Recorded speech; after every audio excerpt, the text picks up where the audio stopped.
Hi everybody, my name is Ed Raffenetti and this is my 1983 DeLorean VIN 16908. I have documented many repairs and upgrades I've made to this car, which you can see on my blog www.16908.info. Today I'm going to be showing you how to reduce the problem of water leaking into your passenger side footwell while running the air conditioner.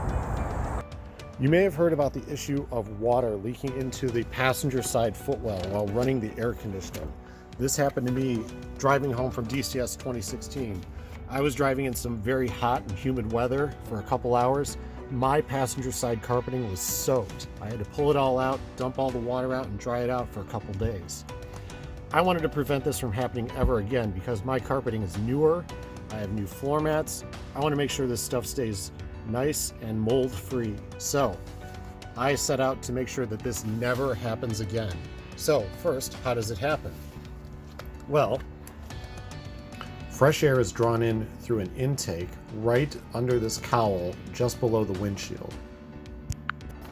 First of all, if you remove this cowling, which there's a couple screws that hold it down, and you need to be very careful when you remove it because it's very brittle and it'll snap like a twig when you take it off.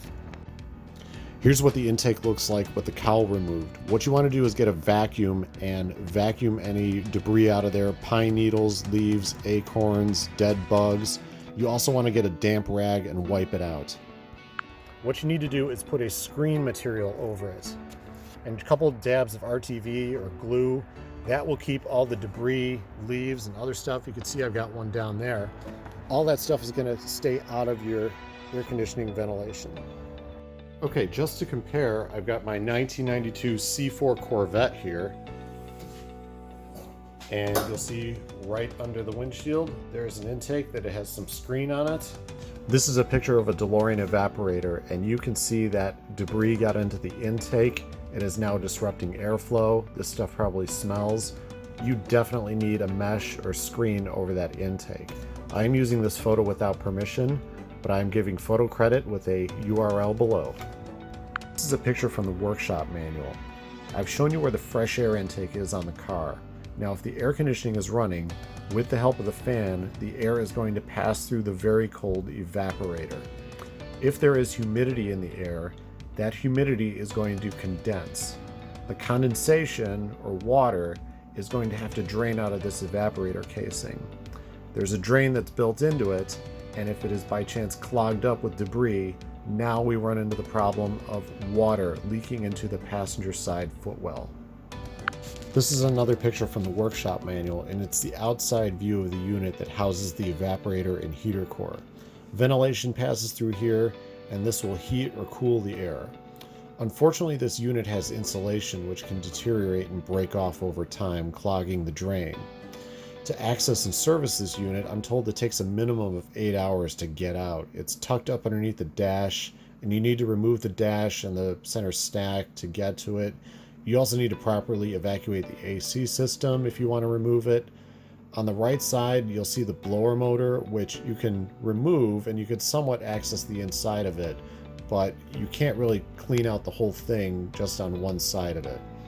So if you're like me, it'll probably take you more than the minimum of 8 hours to service it, and I don't even have the tools to service the air conditioning part, so I also don't want to pay a DeLorean shop to service this. It's going to get expensive very fast with all those hours of service.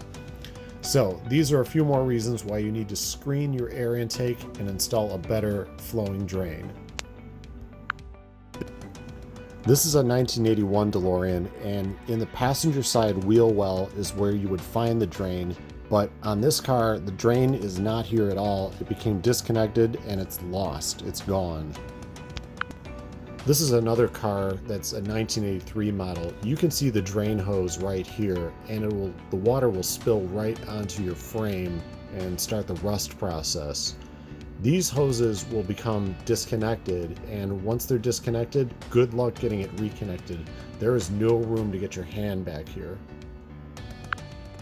Here's the drain tube I removed from my car. This part right here tucks up underneath the evaporator casing inside the car.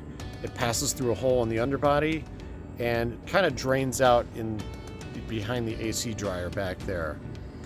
It's a very poor design. You can see this 90-degree elbow is very prone to clogging. There's not a whole lot of room for anything besides water to get through. If you do get a clog in this thing, one of the recommended ways to deal with that is to take some weed whacker line and just kind of run it up inside there, and you could try to fish out the clog. But again, that 90-degree elbow doesn't really allow much to pass through it. So what do we do with this thing? Basically, we're gonna eliminate it. We're gonna remove it. I'm gonna show you how. And what we're gonna do is replace it with this one-piece clear evaporator drain, which is much longer, has many benefits. And you can see it's already installed on my car right down there. This new drain is made from a chemical resistant material called Tygon. To make the wide end of the drain, I had to heat the material up, and actually ordinary vinyl tubing just kept melting and splitting. So this Tygon material was actually perfect to use. Once I had to heat it, I had to put a 13mm socket into the end of the heated end so that I could form the perfect diameter for the end of the evaporator casing. Once the drain cools, it's perfect. There are so many benefits to this drain. The benefits include the fact that it's clear. It allows you to see a clog if it's in there. The tubing is longer, which allows you to drain water away from the frame, reducing frame rust. It eliminates the 90-degree elbow, which reduces the possibility of clogs. The larger internal diameter of the tubing reduces the possibility of clogs as well. The one-piece design can't become disconnected in the wheel well. This thing is easier to vacuum or snake out debris, and there is no need to cut or modify the underbody. Okay, now inside the passenger side compartment, down near the back, we have the evaporator drain right there. Okay, so what I'm going to do is take an ordinary flat blade screwdriver and a heat gun and just heat it up for a moment or two, probably about 10 seconds. And then what we'll do is see if we can pry that off.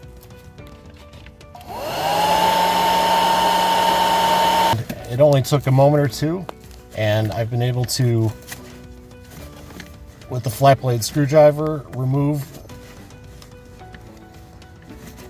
the elbow. All right, so this one's actually not popping through, so what I'm going to do is take a hacksaw blade and just cut through it. We ended up cutting this drain apart because the drain tube is really secured into the elbow with some glue or something. I can't get this apart. So what I'm going to do is feed the drain down into the hole in the underbody at an angle so that it comes out right in the wheel well. We're going to slip the little cup part right onto the evaporator casing.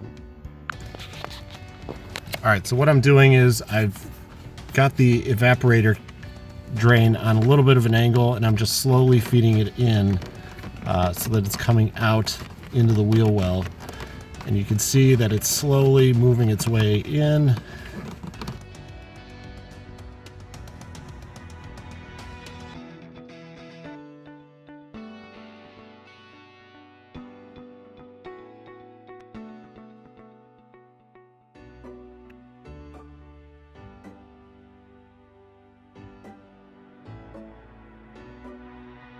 Make sure it's not twisted or kinked up. Now let's check out how it looks in the wheel well.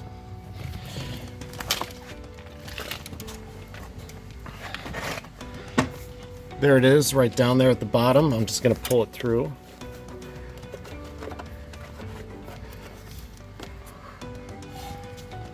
And look at that, it's the right length. Just a little bit of zip tie is going to keep that thing secured. That's it for my presentation, folks. If you want to see a full write-up with parts numbers and prices, check out my blog at 16908.info and search Evaporator Drain. If you want to purchase one for me, I'll throw in the screen material as well. Contact me at ed@16908.info.